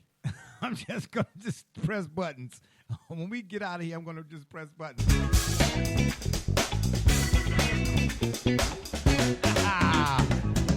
And no, but I will press buttons. I don't know what's going on with me today. Boy, maybe it's something in my cup. I have water here. Maybe it might be the cup. Maybe I should have just drunk water from the bottle. You don't usually go through this when I drink water from the bottle. But anywho, Richard That lead paint. Yeah, well, hey, you got to eat something. You know, we're going through some tough times over here in Cleveland. Yeah, people have been raiding the stores, buying toilet paper and all the doggone Hershey's bars. It's tragic, man. It's tragic. Should Richard Seymour be in, Brother Rich? Because he played with your favorite team. Absolutely. Oh, please. I knew you were going to say that. Absolutely. Wrong. He should not be in. Why not? When Michael Strahan gets in, then Richard Seymour can get in. Oh, because if I'm not mistaken, was Richard Seymour on the one other side of the yeah, he was on the Oh, okay, he was on the other side of when the Giants. Oh, okay, let's not revisit all of that. Yeah, it's tragic. Double J, sounds to me like you over there waiting in the wings to say something in favor of what Brother Rich just said. You think that Seymour should get in? Absolutely. Oh, boy. Look, Wow. 3 rings, 7-time Pro Bowler. He's checking all the boxes. every one of them. And his name rings the bell. We know who he is because of what he did on the field. He rings the bell. And Double J just gave us all the numbers. Rings the bell. That's why as soon as you said it, I could say absolutely. Okay. Yeah, rings the bell. All right. Well, I won't argue that, especially you mentioned his name rings the bell, because it does. That's the fact. Actually, it does. Coming in at number 5 is my man. Played for one of the best offensive lines in my lifetime, Joe Jacoby. Played on 3 Super Bowls now. Pro Bowler each season from 83 to 86. And, of course, he had a lot to do with John Riggins, rushing for, at the time, what was a Super Bowl record. I forget what the number was. When they played Miami, and we all, if you haven't seen, Google or YouTube some of the Super Bowl's most memorable runs. I promise you. Riggins' run against the Dolphins would definitely be, if you want to talk about doing a top 5, it would definitely be in the top 5. And Marcus Allen's field reversal against the Washington football team, 75 yards. 74, I think, to be exact. 2 of the best Super Bowl runs in history. That I saw. What? This is exactly why I point out to you that these panelists, these folks that make the deciders, they take a baseball bat and spin around 10 times, and then they go and grab a card that has a name on it. That's Because again, this guy literally is the all-decade left tackle, right, of the 80s. Would you agree or disagree? I'd have to look at a list of tackles from the 80s because it would be hard. It would be hard for me to argue against because I remember Jacoby. Jacoby was a bad boy. I remember that offensive line: Russ Grimm, Lachey. Was Mark Shrellis on that line? I'm not sure. Joe Jacoby, Jim Lachey, Russ. I'm going to say this, Grimm. kid. Whenever you hear that you're likely your grandfather or just older uncle talking about when Washington was good, this guy was a part of that. No question. No question. He was. There's no question. There's no question about that. I'm a Jacoby. I'm a Joe Jacoby fan. He's a big dude. Matter of fact, so therefore we're all agreeing he meets the criteria of what it means to be in the Hall of Fame. For every one of us, he rings that bell. Jay can show us how he, what's that? They let the guy from the Bears get in, who apples to apples. I found the stat now. The guy from the Bears had 2 Pro Bowls to Jacoby's 4. What guy? 2 All-Pros to Jacoby's 3. Who? Jim. What was it? Jim Covert. Oh, Jim Colbert. Because here's the issue that we're overlooking. Jay. Wait. I thought Jim Colbert played on the defensive line for the Bears.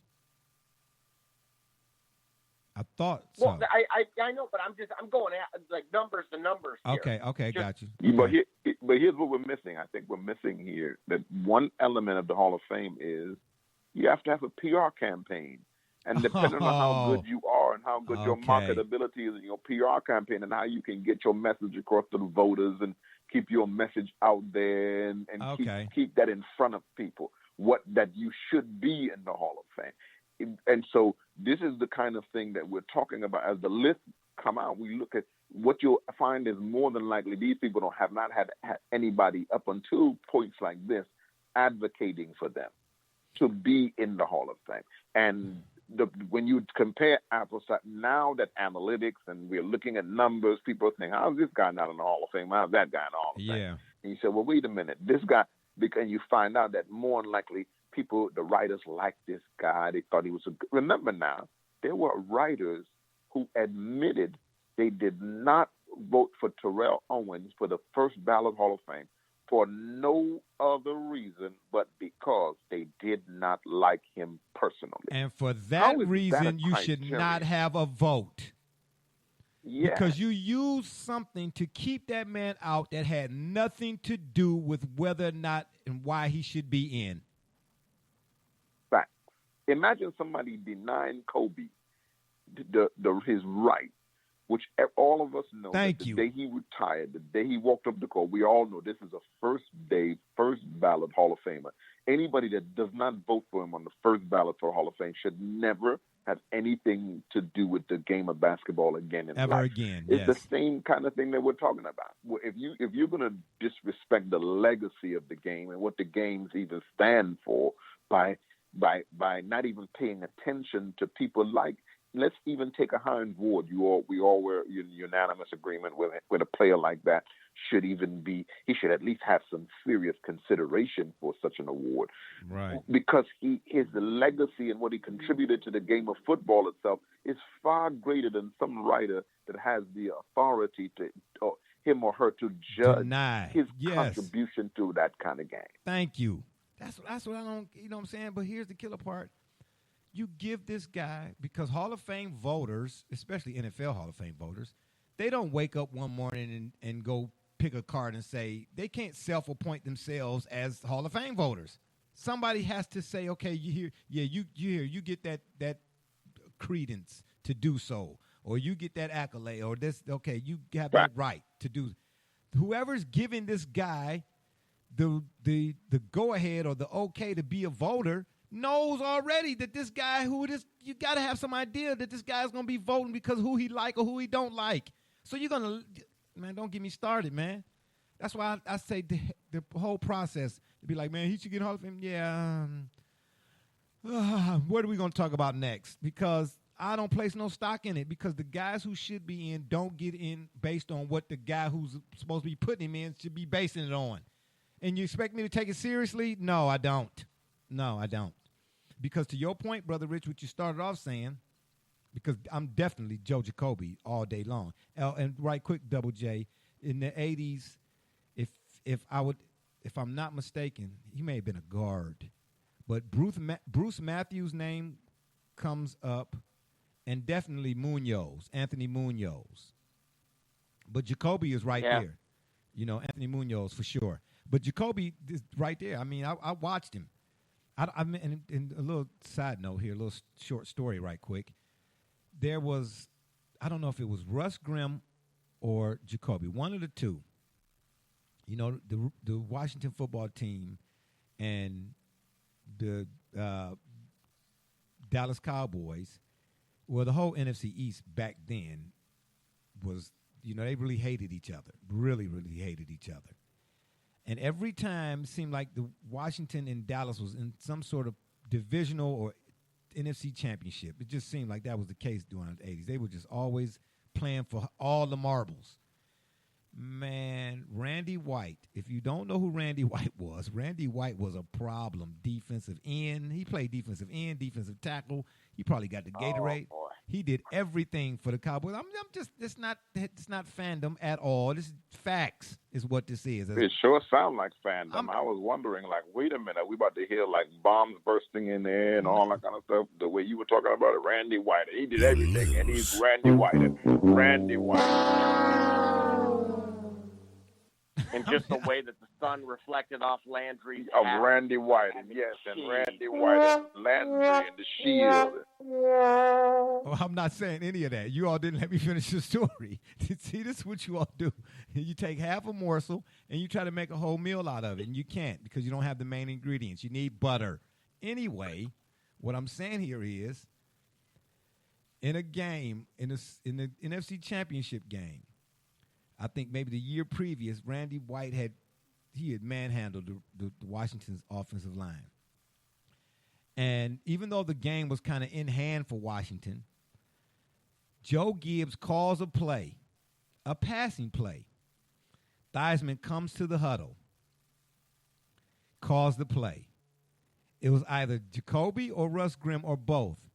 They said to Theismann, and I can't repeat that because this is a PG show at times. It should be. Are you kidding? They said, man, blankety blank, blank, blank, what Joe was talking about. We running 52 gut. And Theismann was like, man, and Russ Grimm, or whichever one of them it was, they looked at him and said, we running 52 gut. Don't run 52 gut. I might miss my block on the next one. You understand what I'm saying? And the reason why they wanted to run 52 gut, if you know what 52 gut is, that's a running play. Because as most offensive linemen would tell you, and hopefully we get my man Herm on the program, and we'll ask him next week, we'll ask him the same question for our draft special. Offensive linemen love run blocking. They wanted 52 gut because they were sick and tired of Mr. White's mouth. And every time, they said on that particular drive, because I think that drive started like on Washington's own 16-yard line or 15-yard line or something. Man, they ran 52 gut 8 times in a row, right at him. He said he was so wore out after the game. Russ Grimm and Jacoby was like, no, you're not going to take this moment from us. We're not throwing no pass play. Are you kidding? You get passed about this huddle. We going at that fool right there because we don't like him. Man, they oh my gosh. And you go back and look at the game actually. You can go pull up some YouTube footage. Yeah, man. They wore my man. You're telling this story so with such happiness. I mean, it's a wonderful thing for you. We all enjoying the moment that you're talking about your beloved Cowboys. Just anything with the Cowboys just brings you so much I'm telling you joy. that Joe Jacoby and Russ Grimm manhandled Randy White. But you're talking about the Cowboys, though. You're talking about the Cowboys. And the listeners are hearing you. They're hearing you talk about the Cowboys. Listeners all across the country, all across the world are hearing you talk about the Cowboys and how the joy in your heart is when you talk about the Cowboys. It's wonderful. Yeah. Anything else? On your throat. Go down there and Randy White. I was making mention of what Joe Jacoby did to the guy, okay, as if to solidify the position that he should be in the Hall of Fame. Anyway, let me get through my list. Coming in at number 4, Roger Craig. Why is he? So is Randy White. What happened? You lose. How's he not in the Hall of Fame? Exactly. How's he not in the Hall of Fame? Explain it, Double J. Double down, place 50 on it, 80, I don't know, 50, 20, subtract your 1, carry your 5. Why is he not in the Hall of Fame, Double J? You know, honestly, that's a very good question because not only does he deserve to be. Whoa. Who's being given credit here? Me? You're giving me credit for something? Absolutely not. Would you like to hear what Roger Craig did? But anyway, go ahead, finish your thought, and I'll tell you what Roger Craig. No, well, here's why. I actually am in possession of 2 very good Roger Craig cards that, unfortunately, they haven't ascended in value the way that they should. I think he's arguably one of the most underappreciated 49ers of that era. Okay, so then tell me this right quick. And tell me this then. Brother Rich, I want you in on this too. Off the top of your head, can you tell me a player at any position, skill position, or let's just say the running back position, to have 1,000 rushing and receiving yards in the same season that's not in the Hall of Fame? If anybody else has done that. None. Doing both. Now, we give credit to guys who got MVPs and all-star appearances and Pro Bowls and Super Bowl this and Super Bowl that. But just by itself, to have he was the first player in league history to do this now, to have 1,000 rushing, so it may be somebody else, okay, at the time this program was being put together. McCaffrey and Marshall Falk, right? I'm not sure. But if this is my first, I didn't know this. Huh? I'll be the first one to admit. I mean, I know a few things, but not everything. But I didn't know this thing. The first player to have 1,000 rushing yards and receiving yards in the same season, and he's not in the Hall of Fame.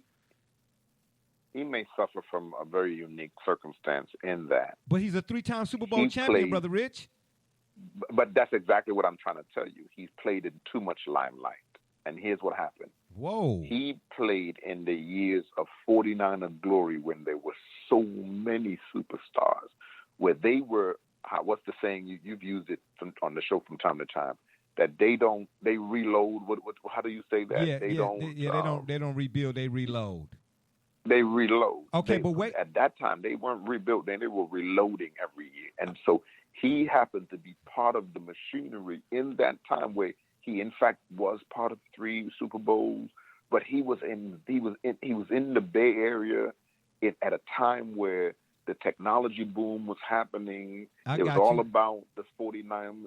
Some things were happening. And he was a star among stars. And remember, I told you that one element of these things in terms of sports, you have to have a marketability, a marketing campaign, marketability with you. And when you're coming out of the Bay Area, you're competing with Jerry Rice and the history of fantastic quarterbacks that have come out of there. Yeah. Montana. I mean, you don't get brighter than Montana. And when you're trying to get some light and some shine in the era of Montana and these kinds of players like that, you got serious issues as to how far your own personal campaign will go with that. So now we're looking back at that and saying, oh, wait a minute, how come this guy's not in the Hall of Fame? Because now we're forced to reckon with his actual raw numbers as it relates to that. And what are we doing here? Because there are some people that, who can we, let's look at, I don't hate to do it because it's always good to remember the great one. But when you look at Kobe. Yeah, but hold on, brother. Before you finish that thought, let me just throw this out here. I get what you're saying. The promotional, and because I think the NBA, we talked about that, they don't do enough of with the WNBA and so on and so forth. You know what I mean? If in other words, nobody will know you had a hit record if the record companies don't put your name out everywhere. I get all of that. But here's the crazy... One of my teachers said, a business with no sign is a sign of no business. Exactly. Okay. It perfectly said. Thank you. But here's the thing, though. despite the stardom or being surrounded by so much stardom, he kind of got lost in the shuffle, because that kind of seemed like what you're saying in his case to some degree. But even though that 49ers team was full of stars, no star's light outshone all the others. And in his case in particular, he was the first player. Okay, maybe. All right. Okay, you can. Joe Montana is a white man playing quarterback in San Francisco. There is no star that can shine brighter than that. Okay. In America. Okay, got you. Playing in the NFL, that was impossible. There's no way that a mix. Steve Young was right after that. Yeah. Because there's no way he could outshine those kind of lights. No way. Remember now, Jerry Rice is perhaps considered the best wide receiver, maybe the best football player in some people's eyes that's ever graced the football field. Nevertheless, because he played in the Bay Area and he played with those kinds of lights and those, I mean, you're talking about the San Francisco 49ers, where they could literally apparently do no wrong. They were, for all intents and purposes, guaranteed a place in some aspect of football's final lore. Game. Some part of that, they just represented it like that for that period. So for Roger Craig to find a way and find his own niche in a circumstance, a situation like that would be very, very difficult. You just have to really look at that and see how very, very difficult. Okay, okay. So hold on. Here's the thing. But I got to ask then, because here's the thing: as far on the list as he is, and this is why I'm bringing it up personally, because this person shunned me when I was 8 years old, and thankfully Sanders made up for that individual's lack of attention he was willing to give me. Ricky Waters is not in the Hall of Fame? Okay. Not to my knowledge. And from a statistical standpoint, I could arguably make the case, at least just off the top of my head. I didn't even look it up. I'm just saying, off the top of my head, as far as 1,000-yard seasons, I get it that he didn't do it both, but many didn't. LaDainian Tomlinson didn't. But I think Ricky Waters had more 1,000-yard rushing years than LT did. So I want, this is where it's a slippery slope here. And when you're talking about somebody like Roger Craig, I think to Brother Rich's point, he's, how you want the worst house in the best neighborhood when it comes to resale value. That's Roger Craig on this team. But here's the deal, though. But hold on. I get what you all are saying about, that promotional thing and the fandom and all of that and the popularity and so on and so forth. But the things that he did, no matter which direction you try to turn away from to not see it, you can't unsee it or not see it. He was also the first player to score 3 touchdowns in the Super Bowl. But, Jay, Steph Curry's suffering from that right now to this day. People are seriously having conversations on Twitter as to how great Steph Curry is now. Like, people forgot how phenomenal this young man is in basketball, how he's revolutionized the game. But because he's played with some fantastic players, because Kevin Durant went there and played with them, and Clay is who he is, we overlook one or the other at different times, depending on what angle you're looking at it from. Okay, but guess what, though, Brother Rich? But guess what? That's okay for me and you. We're John Q. Public. My focus is on the people who have Hall of Fame votes. That you should know better. But I think we should scrutinize that more carefully. I agree with you on that, because remember now, the Hall of Fame voters are selected by the NFL. The NFL is a conglomerate in and of themselves who determines who and what represents them the best. Remember now, the writers want to be in with the team so they can have access. These are team writers who cover the teams. They are allowed, they're credentialed by the NFL. They're allowed to focus on the teams and interview the players because the NFL allows it. If they perhaps offend the NFL in any way, they'll be denied access. And this is what's wrong with your TV and sports reporters who are reporting for some of these programs. Because they depend on access to the players, they cannot offend the players. They can't speak truth about what's going on in some of these circumstances. I think. See, and because their access is based just solely on that. Yeah, I got you. Okay. No need to say any more. I'm with you on that. Coming in at number 3, We'll lead up. Reggie Wayne. First of all, you don't have a guy of his caliber, Hurricane, and he not be in the Hall of Fame. Oh, boy. Yeah, you just don't do it. Just don't do it.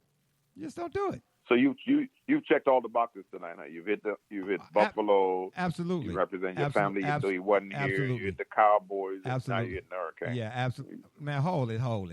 You know, I'm not going to even go into that. Y'all know my cane, my canes go all the way back before y'all was even born. Man, don't start that. Come on now. Reggie Wayne is not in the Hall of Fame. Whether Kane or not, y'all don't disagree with the fact that he should be in the Hall of Fame, or do you disagree? That's what I thought. Coming in at number 2. Well, no. Oh, okay. Go ahead. I'm only going to say this. Tory Holt first. Okay, well, we're not talking about who should be first or second, Double J. See, you're trying to throw a curveball. That's okay, or a slider. But you fail to realize I'm Tony Gwynn. I don't strike out. I get it. You want Tory Holt to go in first? Fine. We're talking about top 25 players, according to CBS.com, CBSSports.com, that is, who are not in, who should be in. And some of the names we've gone through so far is a travesty that they are not. It's a travesty. Coming in at number 2 is Tony Buselli. Now, let me see what either one of y'all got to say about that. He shouldn't be in either. No, I think he should be in. Absolutely. Double J? Because if nothing else, that name ring a bell. Again, this is one of the few Jags that, despite what I had said regarding the receiver. Yeah, this one I can't deny. Okay. Oh, now we playing favoritism and nepotism. That's what we doing here? You sound like a postal worker. Okay. Coming in at number 1 on the list is Cliff Branch. Now, his name ring a bell, don't it, Brother Rich? Absolute fact. Okay, so let me read this to you. The greatest deep threat of his era. The speedy Branch earned 4 straight Pro Bowl selections and 3 consecutive All-Pro nods. Led the NFL in receiving once during that span, while pacing the league in touchdown catches on 2 separate occasions. A model of consistency, Branch continued to produce well into his 30s. At age 35, played an integral role in the Raiders' 38-9 win over Washington in Super Bowl 18. His 50-yard catch early in the game set up his 12-yard touchdown reception. One of the most productive receivers in NFL history, Branch played a key role in all 3 of the Raiders' Super Bowl wins. After a Pro Bowl season on the Raiders' first Super Bowl team in 1976, his 2 touchdown catches in Super Bowl 15 propelled the Raiders to a 27-10 win over the Eagles in 1980. And, of course, we all know Branch flourished while playing with quarterbacks Ken Stabler and Jim Plunkett. Yeah. Bama. Huh? Explain. Why Cliff Branch ain't. That's all I'm saying, man. Yeah, I mean, look, this list had quality folks. Some that are even on record as saying that their humbleness and letting their work speak for them arguably is why they're not. Others have been tearful when getting their rejection letters. And one thing I am noticing is that there's other folks out there that aren't on this list that should be. The fact that I threw Ricky Waters in there, and I could argue that he would be in that top 15 of that list, it just only further emphasizes the point that they need to change something. Because this is unfortunately, these guys aren't getting any younger. and then you got to worry about that part of it too.